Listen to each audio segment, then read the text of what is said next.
eNCA senior reporter Silindelo Masikane is in Boksburg and joins us now. Slee, what's the latest from where you are now? Of course, we heard the death toll has risen. Unfortunately, the death toll has risen in terms of this very horrific and tragic incident that has occurred here in Boksburg. My colleague Joel Matlala and I are back actually at the scene at which this occurred, and you can see that we have an organization called Spultek that is here doing mop-up operations. The community also of Boksburg and those who live nearby are watching as this unfolds. But the area itself where the blast happened remains cordoned off. We, as well as the public, are being advised not to enter because at this point assessments are being done in terms of the structural damage as well as whether it is safe for people to use. And at this point there is a suspicion that it's not. You can see that to my right, Joe will show you that there are flowers now being laid for those who have passed away here.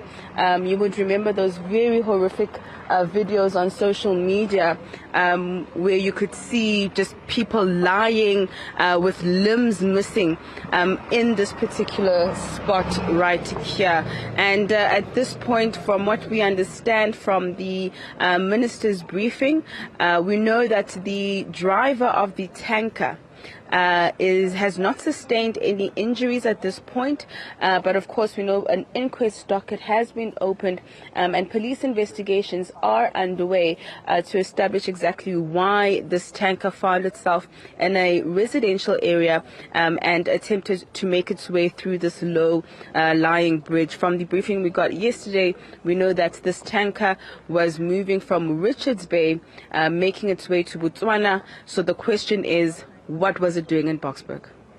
Slee, we also know that, of course, 3 hospital staff members died during this horrific accident and 3 children as well among the casualties. But what do we know about the damage to the hospital itself?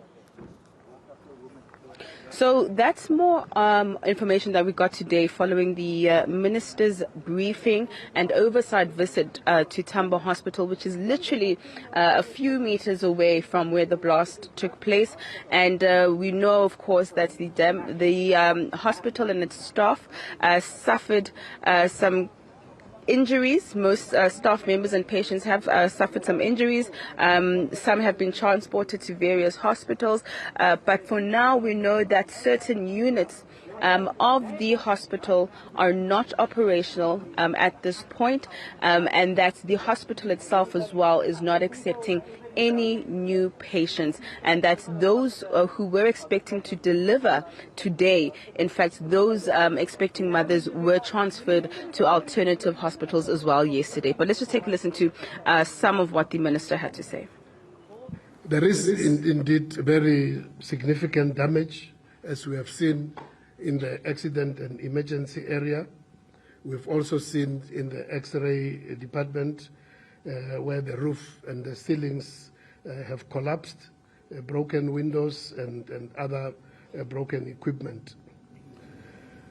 So as we have seen, that's largely where the damage is, the roof, but even in the roof mostly is the ceilings which have collapsed and the windows.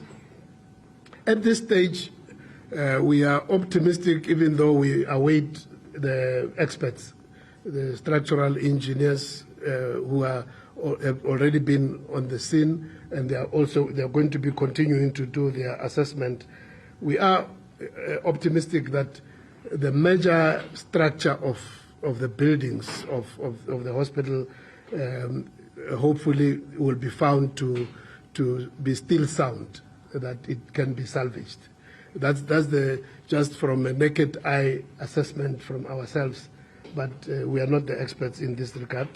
But we're hoping that when they do complete their work, they will be able to confirm that the main structure, the main infrastructure in terms of the walls and even most of the structure in terms of the roofs of the majority of the area of the hospital, we are very optimistic that it will be found to be still intact.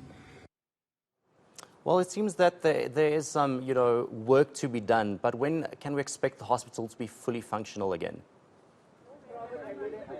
At this point, it's still unclear because we know, of course, that structural engineers are busy assessing the damage and that the government officials, like Minister Patla, are hopeful that they will get a certificate that will deem that the building is still safe to use. But at this point, we are just awaiting some assessments. I do see more and more community members coming. And before we go to what the minister to say about the hospital, I want to try and engage some of them. Sawubona ma unjani?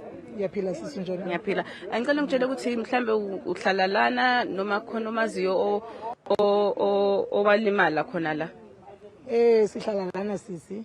Umuntu esimaziyo olimele ngomnye nje umfana otitshe eParkton primary. Undumiso. Nguye washona izolo. Umfazi wakhe usesibhedlela. Ngicela ngitshele ukuthi niphathe kanjani njenge community. Kabuhlungu kakhulu sisi wami andifuna uxoka because isithonga sona sizive sisezibhedini. Saphuma ngaphandle masithi siyajonga ngaphandle asiboni into but sabona intuthu ke ngoku. Sabe sesibaleka ngosizojonga. Mhlambe nifuna ukuthini kulobhudi lo beka idriver le truck lena? Uba nje uThixo ngenzeka nje ukuthi afumaneke ngoba asifumani kahle siye savuka ukuthi ubalekile izolo siphinda siyava namhlanje ukuthi hayi usesibhedlela asikakafumani kahle uba uphi so okwangoku asinawuthi sifuna uthini asazi. Ngiyabonga ma. Inkosi. Just one of the community members here who says yes, they were home when the blast and the explosion took place, saying that she knows a few of those who were injured as well as those who are deceased, saying that they are hoping to get answers sooner as to exactly why this tanker made its way to this residential area. But let's just take a listen to the minister once more with regards to the hospital and when we can expect it to be fully functional again. In as far as the hospital itself, the hospital remains functional. We'll say a little bit more about what is the future, but the hospital does remain functional. We do have patients in the hospital.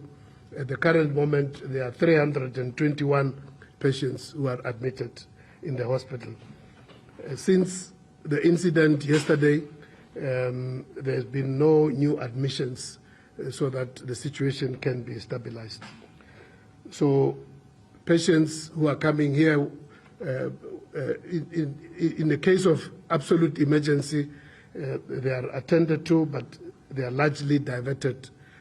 And we also appeal to members of the community who generally use this facility to use other clinics and hospitals in the surrounding until further notice when the services which can be continued at this hospital can be well established. So for the current moment, most of the services are suspended, and we advise the surrounding community members to use adjacent facilities. Thank you so much, Slee. That was our eNCA senior reporter, Silindelo Masikane. Of course, we heard now that the death toll has risen to 15, and among those were 3 of the hospital staff workers. And from what we also understand is that 3 were children.